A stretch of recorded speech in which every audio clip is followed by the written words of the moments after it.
Welcome back to the deep dive.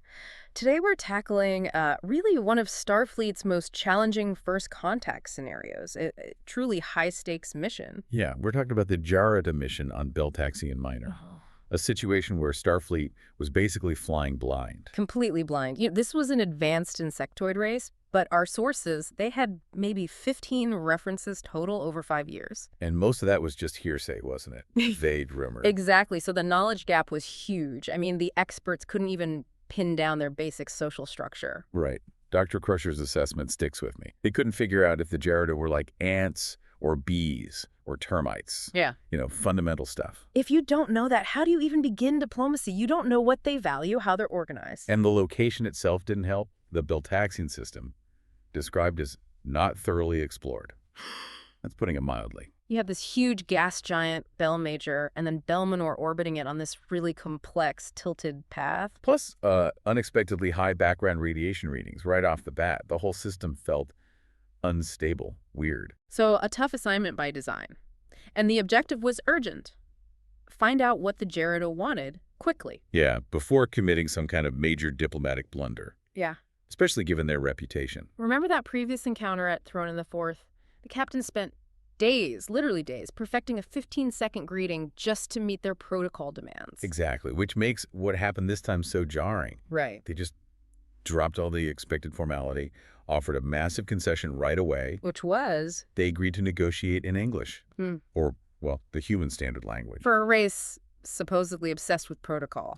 Wow. It screamed desperation, didn't it? They needed something from the Federation. Yeah. Badly and fast. Absolutely.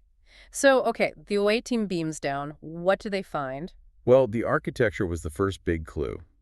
Or maybe the first big contradiction. The Jaradan governance complex, it wasn't exactly planned looking. Not at all. It looked more like this organic growth, bulbous shapes, random windows, no apparent design principle we could recognize. Kind of chaotic, but inside that chaos was this incredibly rigid, conservative society. Take the audience chamber door. Huge, ornately carved. But carved with what? Not philosophy, right? No, detailed scenes of Jarada warriors fighting other Jarada. Combat scenes. Which analysts immediately flagged. They compared it to, like, ancient Egyptian pharaohs showing off battle victories on their tombs. Yeah, it suggests a culture built around hierarchy, conflict, maybe internal strife. Not exactly welcoming. A real statement of power, and that rigidity extended inwards. Definitely. Navigating the place was a nightmare, apparently. Maze-like. But Dr. Crusher picked up on something interesting. The smells. Yeah. They use these really strong scents. Spicy, fruity, almost overpowering, sometimes near major intersections. So they were marking territory or paths with odors. Seems like it. Defining space by smell. Ah. Which, hints at a very different sensory world. And that level of environmental control, it kind of mirrored their social control, didn't it? Absolutely. Which brings us to their social structure. Utterly complex. And seemingly driven entirely by genetics. The naming convention was the key, right? Yeah. First syllable for hive, second for caste. Exactly. And the number of castes. This is where it gets wild. How many? Sources documented 543 distinct reproducible trait packages. Formal castes. 543. Seriously. Yep. Mere for tradition keepers, 9 for raising young, free for admin. Endless specialization. Wow. But the geneticists found something simpler underneath all that. Kind of. All that complexity boiled down to just 6 fundamental biological gender groups. Things like diploid males, tetraploid female. Terms that signal really specialized, maybe fragile reproductive strategies. Precisely. Your genetics dictated your entire role, your entire life. An intrinsically fragile system, you could argue. Okay, so you have this incredibly rigid, genetically determined society, and then they make their next move. Which was, again, totally unexpected. After the initial formal contact, they suddenly suggested splitting the away team. Separate tours. Yeah. Individualized tours, they called it. Riker to music, Crusher to medical research, Keiko to botany. Worf. Worf was apparently scheduled for a ballet. A ballet, okay. That sounds suspicious, like a test. Like a test of trust. But really, it was a setup, a trap. Designed to isolate them. Absolutely. The moment they separated, things went bad. Fast. Communicators first. Dead. Completely. Or And Data later found they weren't just jammed. They were melted. melted. By what? A focused, high-gain subspace transmitter. Intentional destruction.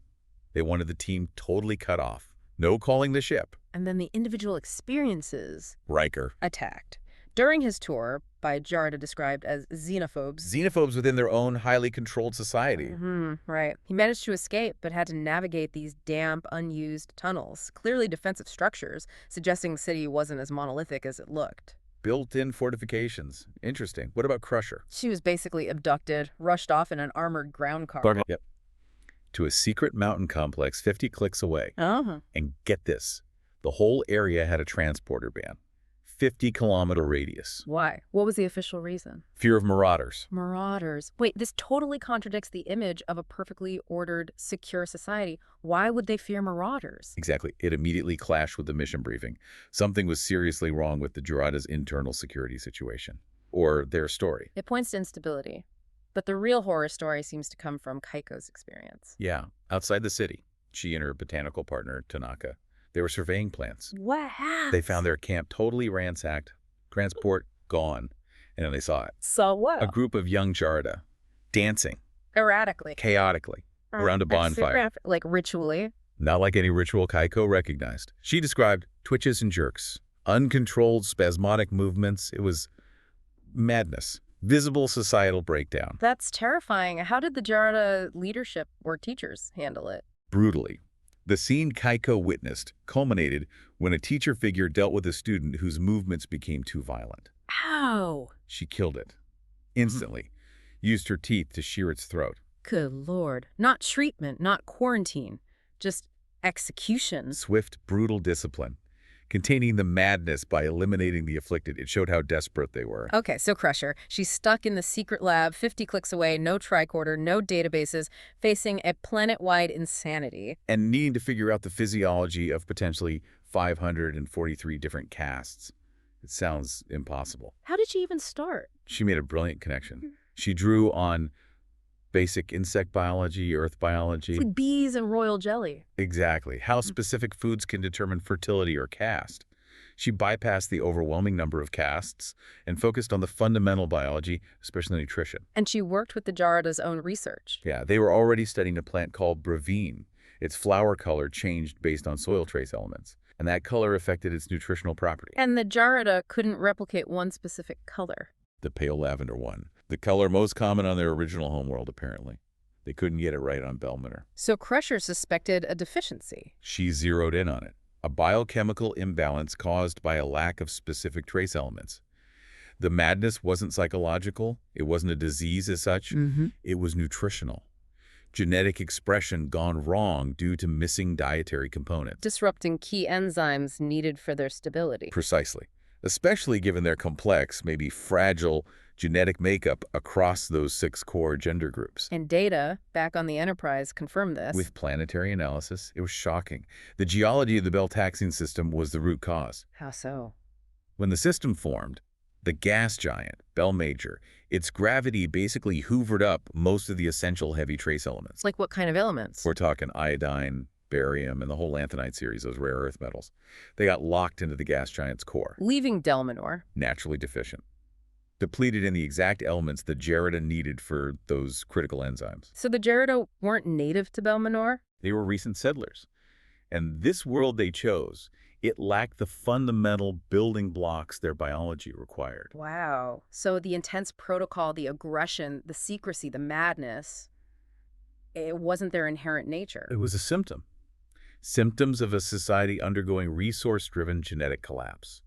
Their entire rigid structure was failing because the planet was missing vital minerals. That's an incredible realization. They weren't just being difficult, they were biologically unstable. Exactly. And all that secrecy, the manipulation, they were desperately trying to acquire the scientific knowledge to fix it, to survive their own settlement choice. Which explains why they wanted Federation science so badly. And maybe why they stole Enterprise specs back at Toronto the 4th. Data had suspected it was a data grab even then. Okay, but the away team is still scattered and in danger. How did they get rescued? Classic Starfleet ingenuity, mainly from Riker. Trapped in those defensive tunnels. Yep. He took a Jarada bioscanner they had, ripped out regulators, reconfigured it, basically jury-rigged it into an emergency beacon. Boosted the signal enough. Pushed out a focused beam strong enough for the Enterprise to finally get a lock and beam them out. So they got everyone. Riker, Crusher. Everyone. Worf had apparently been fighting some kind of guardians down in the tunnels, and Kaiko and Tanaka were beamed out just as a wildfire threatened a fire they might have accidentally started during a struggle. Close call. Okay, so team recovered. Picard confronts the leader. Self-patrolling. Mm. And the leader basically admitted everything. The manipulation, targeting the crew, the earlier data theft at Throne of the Fourth, laid it all out. So what did Picard do? Demand reparations. He was smarter than that. He negotiated. The deal was release the away team unharmed, provide immediate supplies of the missing mineral supplements. Enough to stabilize them. 3 months worth, yeah. And in exchange... The Federation shares its findings. Exactly. Crusher's diagnosis, Data's geochemical surveys of the system. Picard gave them the answer to their problem in exchange for his people and the temporary fix. Did the Jarada accept? They did. They got their solution, their biological lifeline. Yeah. But the ending wasn't exactly warm. Despite everything, Zelfra-Trollen made it clear. The majority of Jarada still wanted total isolation. No ambassadors, no ongoing relationship. So, crisis averted, but the diplomatic door remained mostly shut. Pretty much. The Cold War, as you put it earlier, continued. So looking back, what's the big takeaway here? The synthesis. It's that everything we saw, the rigid protocol, the apparent militarism, the caste system, the xenophobia, even the madness, it wasn't just culture. It was biology under extreme environmental stress. All driven by missing trace elements in the soil. Yeah. It fundamentally reframes how you might look at a civilization's behavior.